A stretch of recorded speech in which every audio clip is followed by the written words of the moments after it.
சுவையான காளான் கிரேவி வைப்பது எப்படின்னு பார்க்கலாம். ஒரு கப் காளான், தேவையான அளவுக்கு பெரிய வெங்காயம், சின்ன வெங்காயம் வந்து எங்கிட்ட கம்மியாக தான் இருந்துச்சு.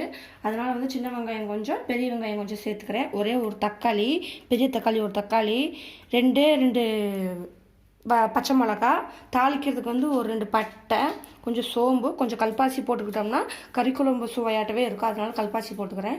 தேங்காய் வந்து ஒரு கப் அளவுக்கு வந்து கொஞ்சம் தண்ணி ஊற்றி அரைச்சி வச்சுருக்கிறேன். மிளகு வந்து லாஸ்ட்டாக போடுறதுக்கு மிளகு, வீட்டில் அரைச்ச கறி மசாலா தூள், வரமிளகாத்தூள். இப்போ வந்து தாளிக்கிறது எப்படின்னு பார்க்கலாம் வாங்க. எண்ணெய் சூடேறிடுச்சு. இப்போ வந்து ஒரு கல்பாசி, 2 பட்டை, கொஞ்சோண்டு சோம்பு வாசத்துக்காக. ஃபஸ்ட்டு பெரிய வெங்காயத்தை போட்டு நல்லா வதக்கிக்கலாம்.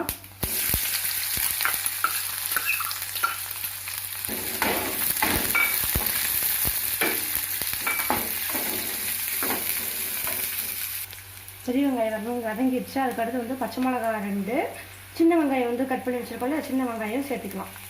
சின்ன வெங்காயம் சேர்த்தா தான் கறி குழம்பு டேஸ்ட் இருக்கும். அதனால் வந்து சின்ன வெங்காயம் சேர்த்துக்கிறேன்.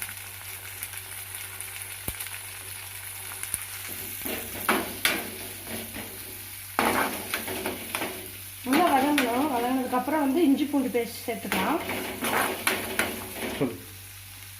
இஞ்சி பூண்டு பேஸ்ட் நான் சொல்கிறதுக்கு மறந்துட்டேன், அதை நீங்கள் ஆட் பண்ணிக்கோங்க.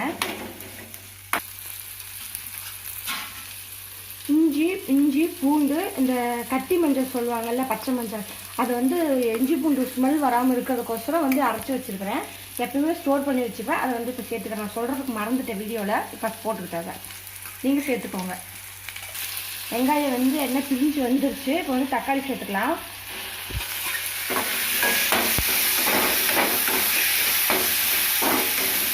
இப்போ வந்து இந்த குழம்புக்கு தேவையான அளவுக்கு வந்து உப்பு சேர்த்துக்கலாம்.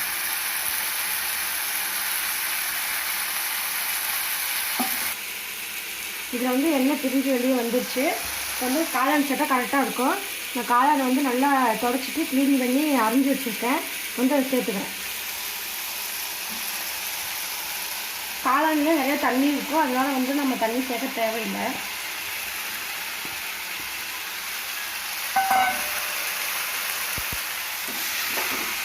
கரடி விட்டால் மட்டும் போதும். காய்ச்சி சிம்மில் வச்சு, அதுலேயே நிறைய தண்ணி இருக்கும் காளான்லேயே.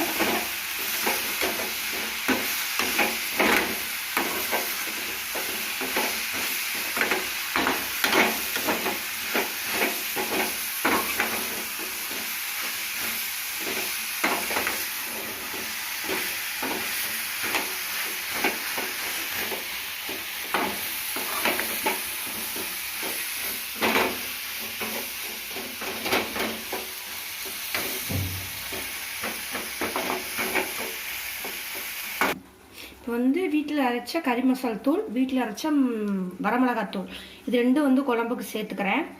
கொஞ்சம் கொஞ்சமாக தான் சேர்த்துருக்கு. மிளகுத்தூள் தான் அதிகமாக சேர்க்க போகிறேன். அதனால் வந்து கொஞ்சமாக தான் சேர்த்துக்கு. பார்த்தீங்களா, இதில் தண்ணி நிறையா விடுன்னு சொல்லியிருக்கிறேன்.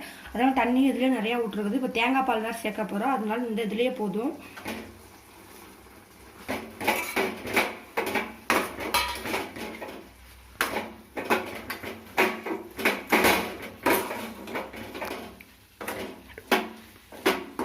அடுப்பு சிம்மில் வச்சு நல்லா வதக்குங்க. இன்னும் தண்ணி நல்லா ஒரு காளான் நிறைய தண்ணி விடும்.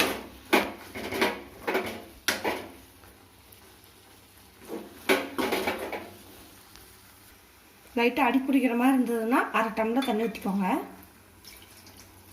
ரொம்ப ஊற்றாதீங்க, 1/2 டம்ளர் போதும். ஏன்னா நம்ம தேங்காய் பால் வேறு சேர்க்க போகிறோம்.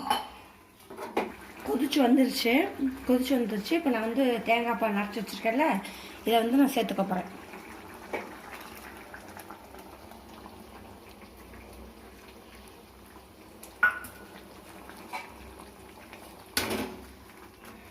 மேலே எண்ணெய் பிரிஞ்சு வந்துருச்சு. இப்போ வந்து மிளகுத்தூள் போட்டு குழம்பு ஆஃப் பண்ணிடலாம்.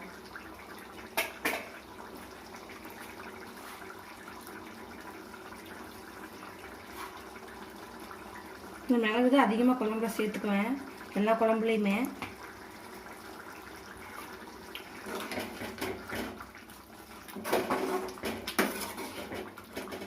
குழம்பு ரெடி. நல்லா வாசனையாக இருக்குது. காளான் கிரேவி, சுவையான காளான் கிரேவி. வந்து அடுப்பை ஆஃப் பண்ணிடலாம். அவ்வளோதான். மிளகுத்தூள் போட்டாச்சு. ஒரு காரத்துக்கு மிளகுத்தூள் போட்டாச்சு. மிளகுத்தூள் போட்டோன்னா பாருங்க கெட்டியாக இருக்குது. நம்ம வந்து சாப்பாடோட வச்சு சாப்பிட போகிறோம். இந்த குழம்பு உங்களுக்கு பிடிச்சிருந்துச்சுன்னா வீட்டில் செஞ்சு பார்த்துட்டு கமெண்டில் சொல்லுங்கள். இந்த வீடியோ உங்களுக்கு பிடிச்சிருந்துச்சுன்னா லைக் பண்ணுங்கள், ஷேர் பண்ணுங்கள். நறுமுகை சமையலை சப்ஸ்கிரைப் பண்ணுங்கள்.